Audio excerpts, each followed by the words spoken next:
Other than the music itself, what do you feel is necessary for a successful product launch? Product launches, hopefully you have someone that sees the bigger picture, or that you see the bigger picture, um, because I think a lot of people, really focused on the product, making sure the product is at the best quality that it can be.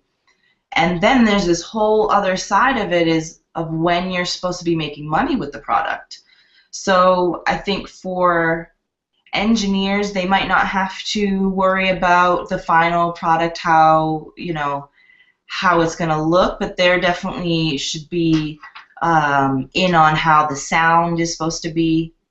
But then someone like a producer is going to need to think about what they're doing on kind of a bigger level. So does this artist is this artist, really, do they stand on their own as far as style and, their music?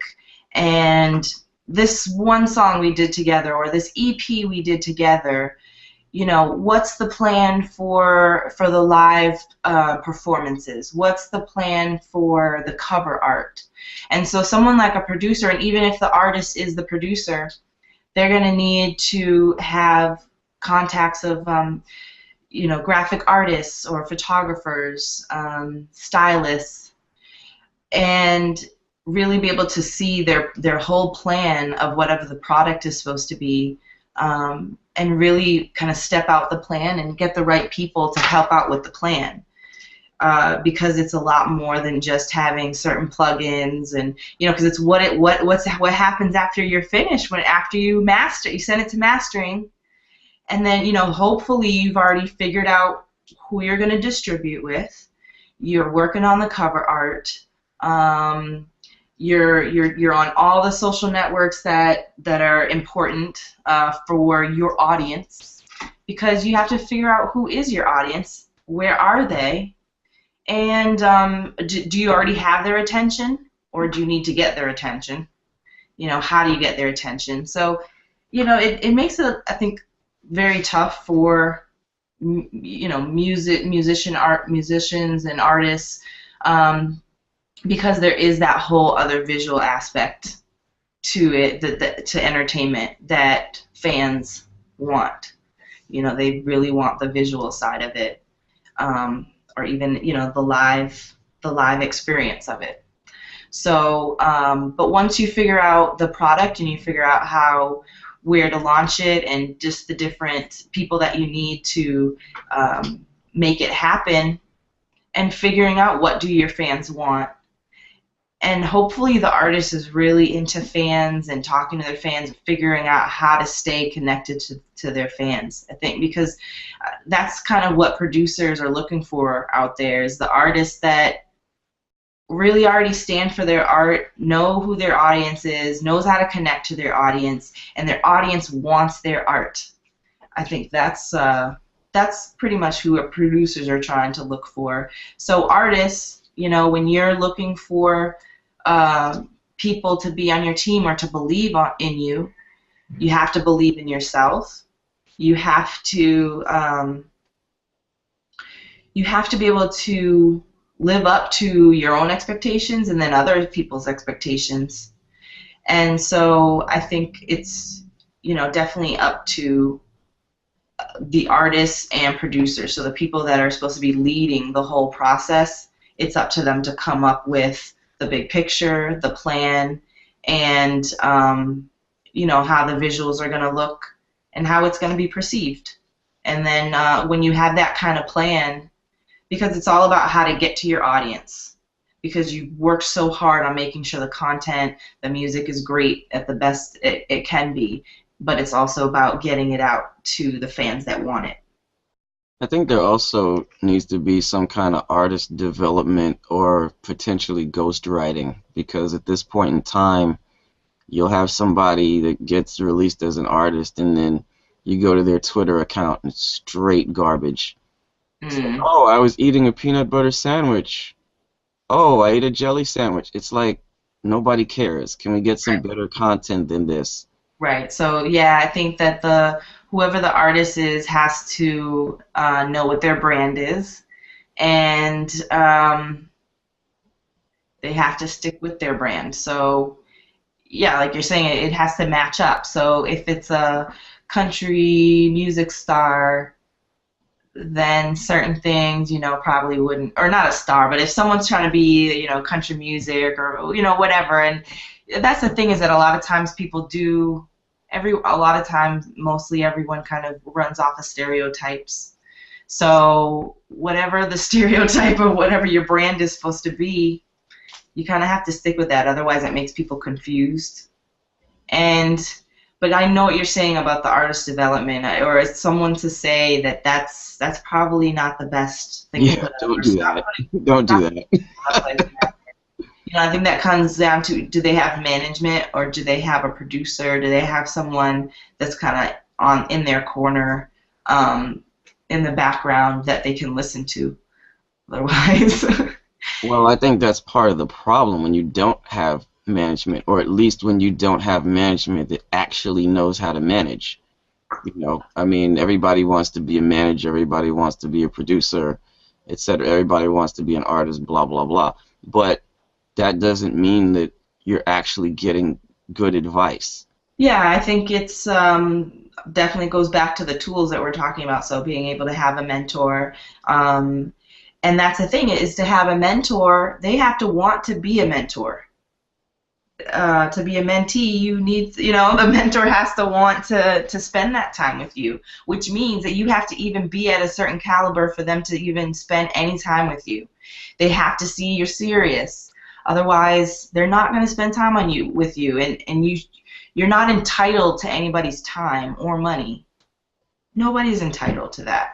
So you have to put your best foot forward. And I think that the more serious you are about it, and the more tools that you gather, the more successful you'll be. Otherwise, if you're just a clown, but maybe that's part of their brand, to be a clown. Right. Yeah, that's true. So, but the people that are serious, and that they'll attract people that they can talk to. I also think that when an artist has a poor online representation, I think that shows that whoever's supposed to be mentoring or managing them doesn't take them seriously either. Right. Or that if they do have management or some kind of representation, you'd have to wonder about them. Yeah. So now it just what are they doing? Everybody in the whole chain looks bad. So, yeah, and yeah, I think that when you choose to stand next to somebody or represent somebody, and they're representing you too, so it's always kind of a mirrored reflection. So that's definitely why you have to be careful with who you're representing and who's out there representing you. Yeah, because I mean, your management could have a bad web presence. Yeah. Or, and that's the thing, is that, and that's a whole nother topic of when people actually need management, and it's usually when they cannot handle everything on their own. They're so busy in all these different angles, and that's why they need a manager. If you're not busy enough for a manager, you're just trying to be like a diva, prima donna or something, I need management. My management takes care of that, or whatever. Like, it's not always when you want to have management, because they're taking a cut. And management gets paid before you do. Right. It doesn't have to pay everybody that you have to pay. Do you feel like there are signs that you might be in a bad deal? The signs that you're in a bad deal. Yeah, I think hopefully, if you're in touch with your body, you'll have a gut reaction, or you'll have there will be that voice telling you this isn't good, and you're like totally ignoring it. So there's the internal signals. But then again, like I told you in the beginning, or before, if they're not willing to talk about details or compensation or their expectations up front, and they're trying to rush you into saying yes, that's a red flag.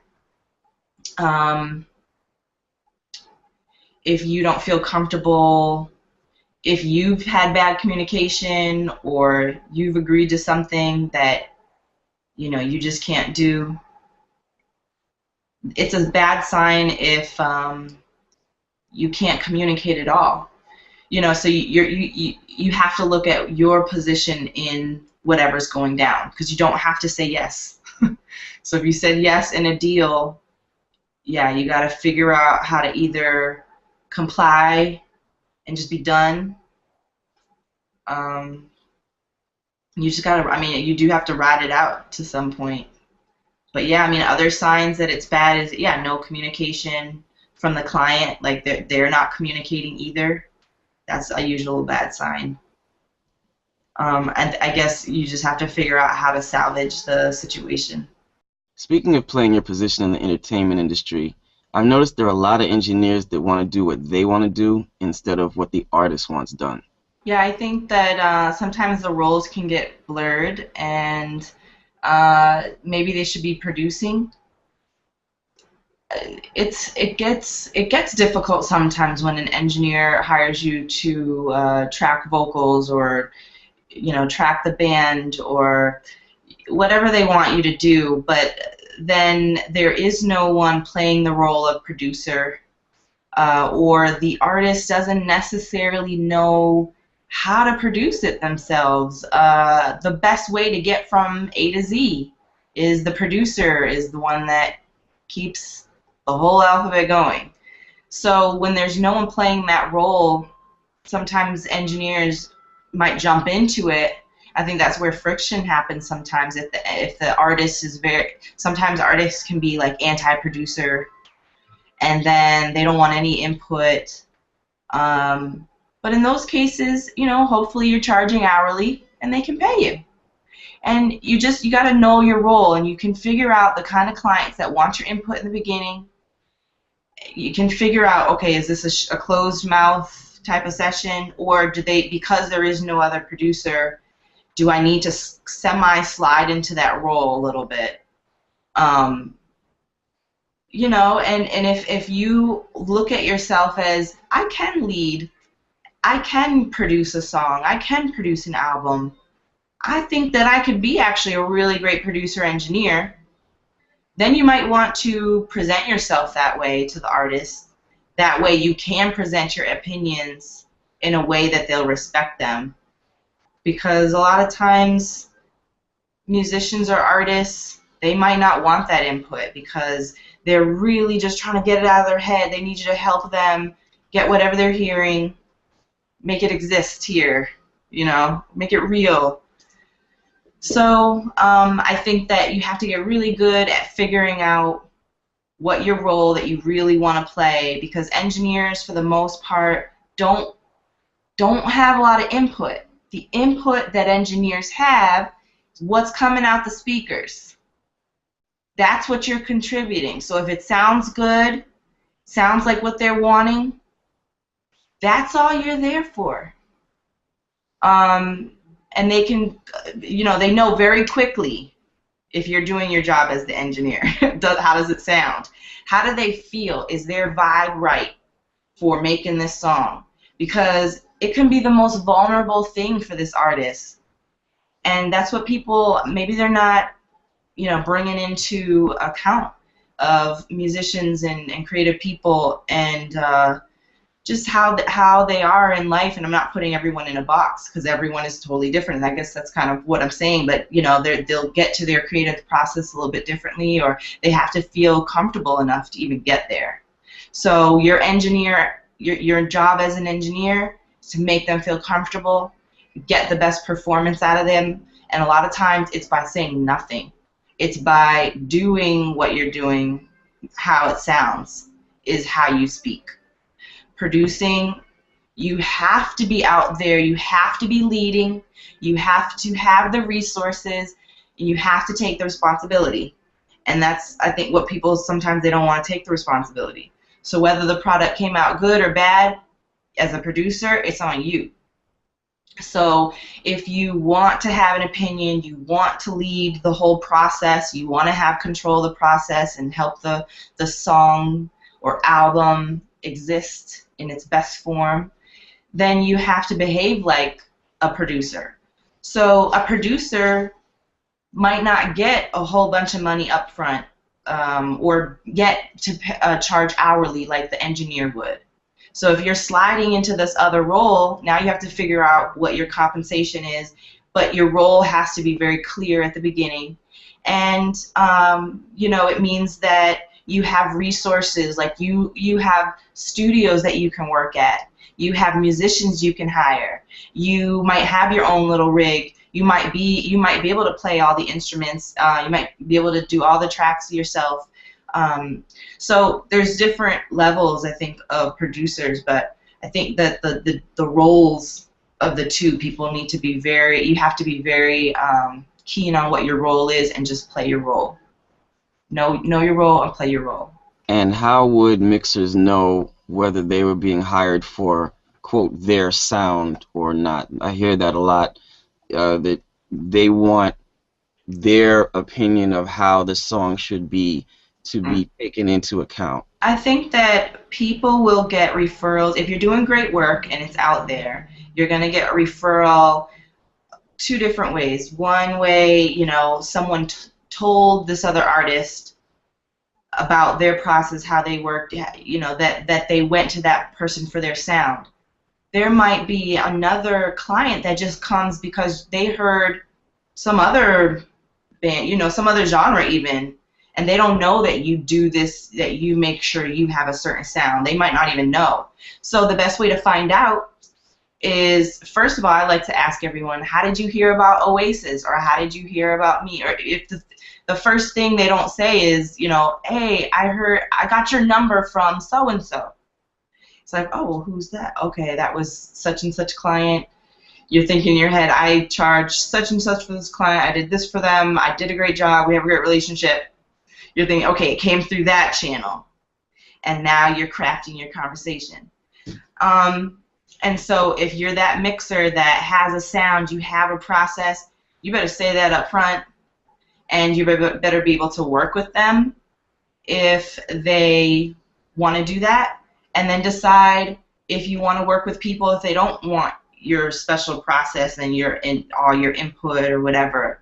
Or do you come to say, well, I love doing my own mix and putting my stamp on it, but listen, this is what I'm going to do for you. I'm going to do two mixes. I'm going to do one that you're kind of asking for, what I'm thinking you're asking for, and then I'm going to do one where I do my thing on it, and you can pick which one you want. So maybe you're that engineer that will go the extra step because, or maybe the song is special enough to where you're like, oh, but I hear something else. Can I give you another version? You pick the version, and it's definitely going to be worth the money because you get two versions, two mixes. But you know what I mean? Like if you come at it from that way, then the artist is going to say, oh, they might actually say, wait a minute. They might be that good that whatever their sound is, now they're open to, okay, well they listened and respected what I asked for. They're going to give me the mix they think I'm asking for, but they're showing me that they're an artist too, and they want to contribute to my art, and they want to be a part of that. So, all right, cool, yeah, now they're excited. So, I mean, I think there's always ways to present yourself, always ways to present your value to be able to charge what you need to charge. But then you got to back it up. Your product has to be great. So if you do offer two different mixes, the mix that you think they want has to be just as good as you putting your thing on it. And you give them two and say, you know what? I like both. They're both good work.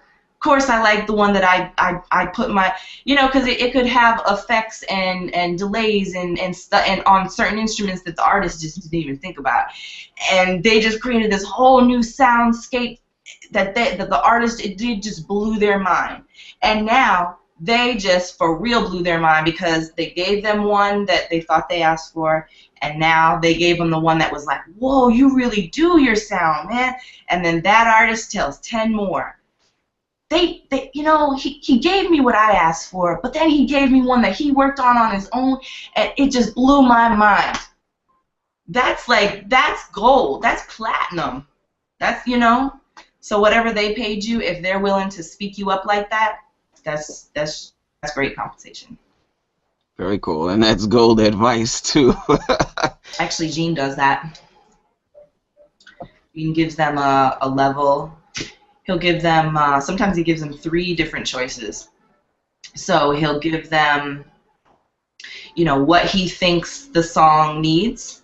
Mm-hmm. Sometimes he'll give them, oh, well, this is my favorite. And then sometimes he'll give them, this is number 1, what the song needs, but loud as hell.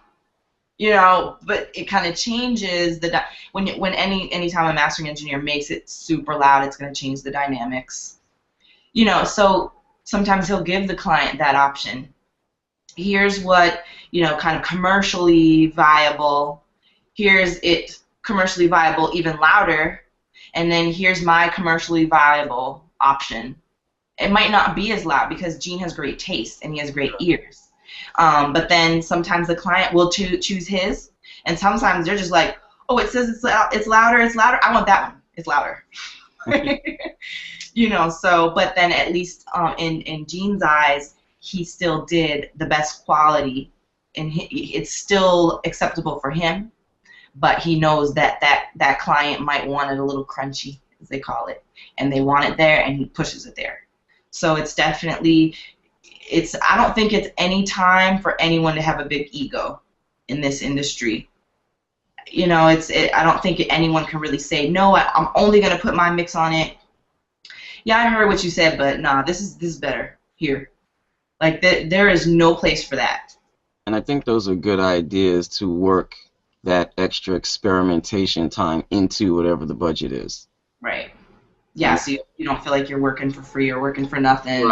Right, and that can go into what you said before, which are the options as far as, okay, for the full budget, I'll do 3 different versions for you to choose from.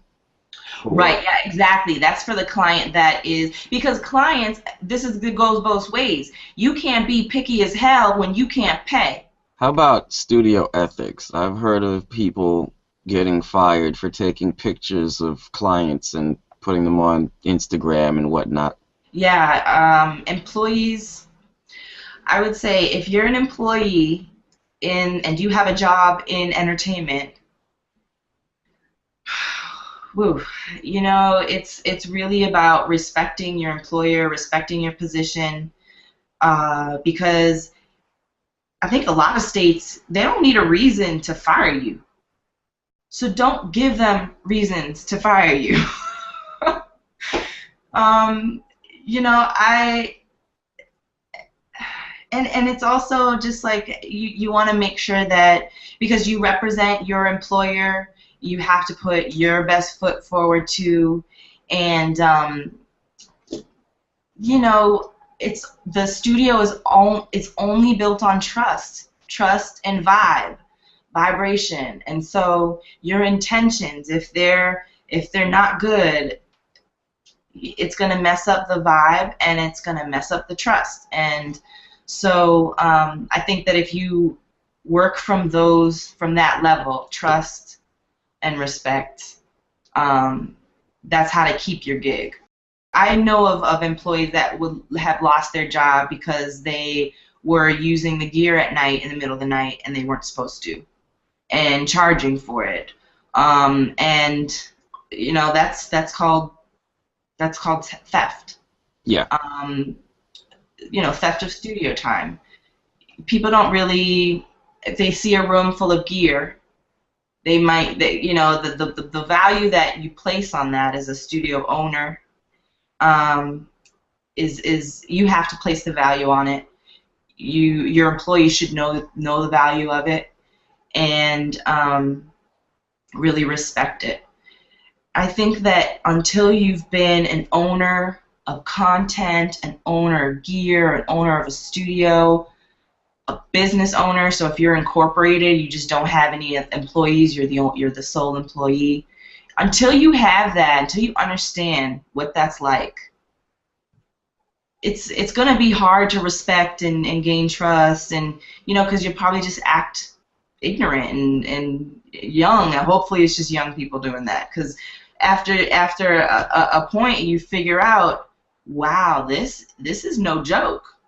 You know, the studio owner, it takes a lot to have a studio. Let me do my best to keep this studio running. You know, that's basically what people's attitudes should be. It's not about like what's here for me and that's it, because it's nothing. I don't think anything in this industry is all, you know, for one person, you know. Yeah, I had a situation where it was similar to, it wasn't an employer situation, but it was similar to what you were saying, that people who don't necessarily know me or know who I know were comfortable in talking about somebody that all of us know with me there. So like I didn't actually have to be part of that conversation. It's like I was just sitting there and they were talking to each other, but I was there. Yep. So I'm sitting there and I couldn't, you know, confirm or deny what they were saying because I don't know what they were saying about that particular person, and I don't know that that's not true. But I wasn't going to be sitting there like co-signing it either. Right. I wasn't going to be nodding and say, oh, really? Yeah, okay, uh-huh. And I wouldn't tell somebody else what those people said because, like I said, I don't know if it's true or it isn't. But, yeah, it's very – that's a more rare situation for me. More often what happens is, what's even worse is people will do that on the internet. And they will do it on the internet in front of thousands of people. Wow. So it's not just, oh, let me talk to this one friend I have and hope that this person doesn't tell the other person. Yeah. They're talking in front of 200, 300, 500 people who are already connected to the same person. Mm-hmm. So even if the person doesn't see it, everybody else, private message, hey, this is what happened. Hey, this is what this person said. Hey, here's a screenshot. Mm-hmm. You know, so what happens is you end up, you can't really talk badly about somebody else on the internet. You can only talk badly about yourself. Because when you try to do that, that's what happens. It backfires. Oh, yeah. You know, the fact that you are spending your time talking about somebody else and trying to make them look bad only makes you look bad, especially when what you're saying isn't true and it could be proven not to be true. Mm. So, yeah, that's more of what I see, is more people who don't realize that they're showing themselves to be two-faced by expressing themselves one way in one environment and expressing themselves a totally different way in a separate environment, except both of those environments are populated by the same people. Right. Well, I would say with people that are two-faced or have those types of intentions, I'll say keep acting like that so we know. Oh, yeah, let me know. Let us all know. Let us all know. You know, but if you have good intentions and you're just, you know, seriously just kind of getting into this or trying to stay into this, those are the kind of red flag things that people take notice. If they know if you are someone that likes to talk, and then they'll know that, and they won't tell you certain things, and you need certain things. You need people to tell you stuff. And they also won't hire you because they don't need you putting their personal business in the street, just like you tried to put somebody else's business in the street to them. Exactly, especially because clients that are worth it, clients that are hiring, clients that are paying are smart. And like you just said, they'll notice something like, oh, that person runs their mouth, or they weren't that professional. They won't hire. People, when you have money to spend, however amount it is, and if you're making someone's rate or not, if you have that money to spend, you're probably looking at every little thing, hopefully, and they don't have to spend their money with you. So are there any tools that you feel people need in order to have a successful career in the entertainment field? There's lots of tools. I think that foundational tools are, going to school. If you're in audio, um, there's a lot of production schools where you learn engineering. If you're going for engineering, there's a lot of schools where you would focus on that. I think that musicians would benefit to going for more school and more training for music than, say there's a young musician who's 18. He or she, it's hard because they don't necessarily might not want to go to college, but they're going to need some kind of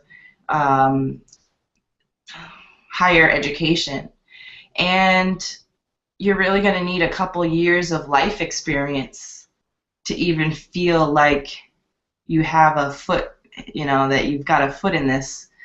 I think you need to be in some pressure situations, and be able to come out on the other side, and figure out how to deal with those kinds of situations. But I think, starting off with something like school, it's building a foundation. But I almost feel like some audio schools might be too quick. If someone is 18 and they're going through a 9-month program, I'm a little scared for them. When they're done, what do they hope to be able to accomplish or charge, or what do they hope to be after 9 months? And they're 18 years old. I mean, I think maybe I'm a little biased because I got in, I was about 20 by the time I've been to audio school, and I had already been to 2 years of undergrad, had already had a lot of kind of interactions that you need as a young adult, in the end part of your teens, and had a lot of different jobs even in customer service. I think I was a cater waiter in college, and retail. So even jobs like that help in entertainment, because you know about customer service, and you know about products, and you know about sales and bottom line, and just a lot of the business stuff that people don't even consider. So you definitely need school nowadays, because it gives you access to the instructors who hopefully are in the business as well, and the information. And then if you are at a physical school, you get to use the studios, and hopefully you're recording a lot in the studios on that time. And so, I always would think that you could be in school longer than 9 months and, be beneficial, because then you'd have more studio time, you'd have more time to get clients, mock clients, even if they're not paying, they're still clients, and know about those pressure situations before you get out of school. So even if someone does go to school and gets to use all the equipment for all of those months and however long the program is, they're also going to need to put some other tools on their tool belt. So they're going to need to make sure that they do have some mentors or people that they can call for advice, or just if they need extra help on anything, just to be around. They're going to need to make sure they connect with their peers. So, because these are the other people that are trying to be in the business, so it's good to know just everyone that's around you. It would be good to be known as the best at something in your circle at school, because, oh yeah, she was the best engineer I heard at school, whatever. It would be good to be known as that within your own circle, because then, again, you always want people talking good about you. I think other tools that engineers, producers, artists, anyone who's creating content, gear. So even if it's a laptop rig, you've got to have some way to create content if you're part of the content creation process. And then obviously another tool is web presence. That's a very big, that's where everyone goes to check you out. And so it says something if they can check you out and you've got a lot of stuff and it's negative. It says something, if they check you out, you got a lot of stuff, it's positive.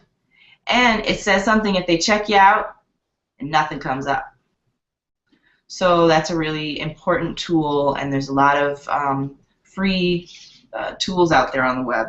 Like we talked about, SoundCloud is a way to showcase your music, whatever you've worked on, and connect up. You know, in that case, if that artist doesn't want you to put your mix on your SoundCloud, maybe you can connect to their SoundCloud where they have the mix posted. You know, so there's way, and then you, of course, you want to connect. You want a link like that. You know, because then other people know that you've worked on that artist, and hopefully maybe the artist will link back to yours, or, you know, there's ways to work all that in and strengthen your web presence. And then contacts and resources are tools. So when you go to an industry event and you meet someone who's a songwriter, you get their number, you get their web presence, you know, whatever, you become friends on Facebook, whatever the process you want to go through. But you keep that person as a contact. But then you also need to either get to know them better or check out more of their web presence, more of what they've done, to even kind of reference them as someone that you want to keep as a contact. So building contacts is a big thing. And just being able to say, hi, my name is Lisa and I'm a studio designer. Or depending on where I am, if I'm somewhere and I'm representing Oasis, hi, I'm the studio manager of Oasis. And I meet them and say hello, and I get their contact. And I mean, as a studio manager, I want everyone as a contact. I want a freaking plumber as a contact. I need to know my security company, handyman. You got to figure who can fix something, who can I find quickly. So I think everyone needs to have a Rolodex of contacts that are wide range of things.